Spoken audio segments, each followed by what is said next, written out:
Hello friends, welcome back to my channel Anila sweet home. ఎలా ఉన్నారు మీరంతా? నాకు కామెంట్ సెక్షన్లో చెప్పడం మాత్రం మర్చిపోకండి. మీరు నా ఛానల్కి ఫస్ట్ టైం వస్తే కింద రెడ్ కలర్లో సబ్స్క్రైబ్ అని రాసి ఉంటుంది కదా, దానిపైన క్లిక్ చేయండి. పక్కనే గంట వస్తుంది, దాన్ని కూడా కొట్టండి. అప్పుడు నేను ఏ వీడియో అప్లోడ్ చేసినా వెంటనే నోటిఫికేషన్ ద్వారా మీ దగ్గరకు వచ్చేస్తుంది.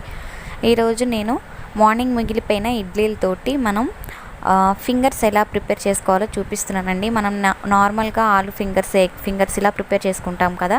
ఇడ్లీలు కనుక మిగిలిపోతే పడేస్తూ ఉంటాము. అలా పడేయకుండా ఇలాగా ఫింగర్స్ లాగా చేసుకోండి. టేస్ట్ అయితే చాలా బాగుంటుంది. ఇలా కట్ చేసి పెట్టుకోండి ముందు.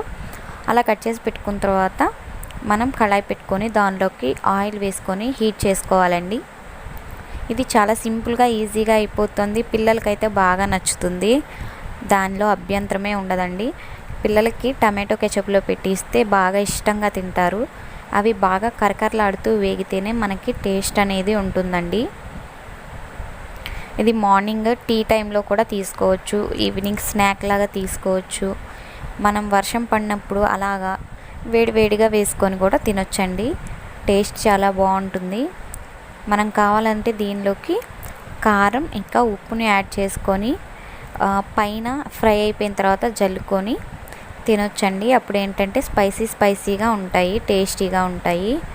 ఇలాగో ఆయిల్లో అన్ని ఇడ్లీ ఫింగర్స్ని వేసేసుకొని మంచిగా ఫ్రై చేసుకోండి. ఇది గోల్డెన్ బ్రౌన్ కలర్ వచ్చే వరకు ఫ్రై చేసుకోవాలండి. అప్పుడే మనకి టేస్ట్ అనేది బాగుంటుంది. ఇలాగ ఇడ్లీ ముక్కలన్నీ అతుక్కుపోతూ ఉంటాయండి. మీరు చూసుకుంటూ జాగ్రత్తగా విడివిడిగా చేసుకుంటూ ఫ్రై చేసుకోండి. కొంచెం ఒక 5 మినిట్స్ అయితే ఫ్రై అయిపోతాయి.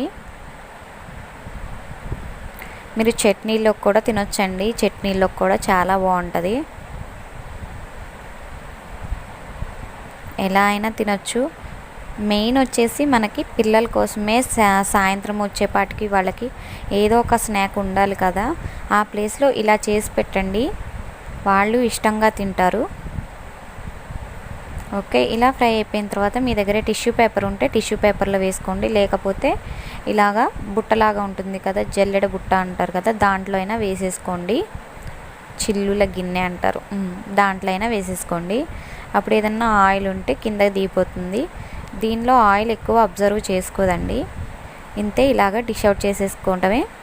పిల్లలకి ఇస్తే ఇలాగా చాలా ఇష్టంగా తింటారు. వాళ్ళకి ఏదో ఒక రెస్టారెంట్ ఫీలింగ్ లాగా వస్తుందండి ఇలా చేసి ఇవ్వడం వల్ల.